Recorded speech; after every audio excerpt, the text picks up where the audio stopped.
Okay, I'm dealing with the flu, so bear with me, please. Anyways, the video is going to show this rifle having a lot of failures.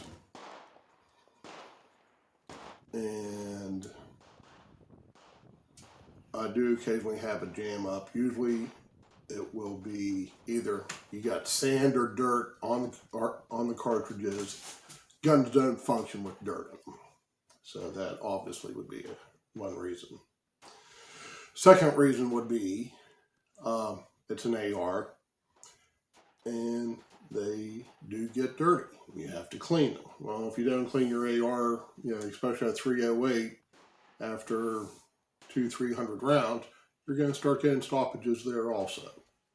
So now, if your super $10,000 AR runs forever because it has such a big sloppy chamber that you get groups like this at 100 yards, well then congratulations. This rifle is actually capable of some pretty good precision. So what you're seeing in the video is me shooting Lake City brass, Lake City brass ammo that I developed actually for the PTR 91.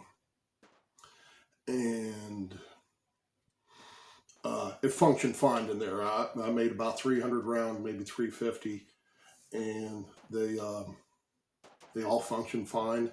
I was down about my last 100 rounds. Didn't have anything made for this one at the time. I wanted to take it shooting, just play with it. So I just went ahead and figured I'd run the last 100 rounds with that. Now the PTR, they're actually 175 grain bullets. We're averaging about 2,400 feet per second, 24.5. I don't have the paperwork here. Just a total horror show. Constant jams and whatnot. At first I thought it wasn't enough gas production. The gun wasn't producing enough gas to function the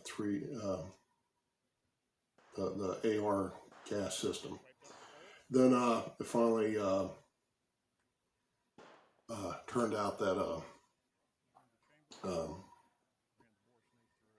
I came to the conclusion that it was actually the cases weren't annealed when I made the second batch of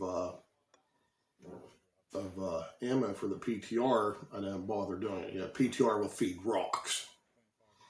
So, but this brass, which is also Lake City, which is also Lake City brass I bought from Top Brass, it was annealed.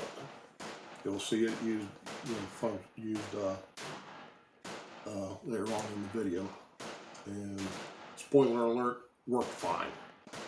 So this basically isn't a video about PSA quality. This isn't a video about bad reloads per se.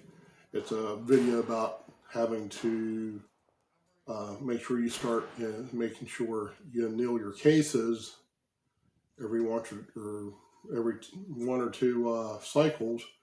If you're going to use it in a gun like this one, you're probably going to want to do it every cycle because the cases were so brittle, for lack of a better word. When they expanded, they didn't contract back enough to allow the gas system to extract them.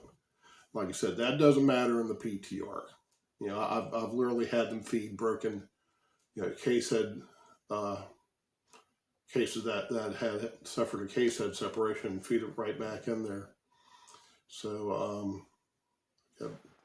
anyway, so it's after I ran, after I gave up trying to shoot those loads in this rifle, I put it over in the Howa, and of the 8 or 9 rounds I ran through it, 3 of them I had to basically hit the bolt against the bench to bring them up, to extract the cases.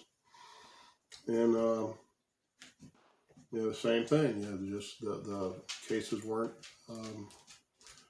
constricting enough to allow them to be extracted. since then, that same rifle, both reloads and some factory stuff I've been experimenting with, perfectly fine. Extracted, fed and extracted everything. This one, I ran 50 rounds of a load that I've used for a decade, well, based on loads I've used for a decade. Functioned just fine. So, it's a quality gun. You just need to remember to anneal.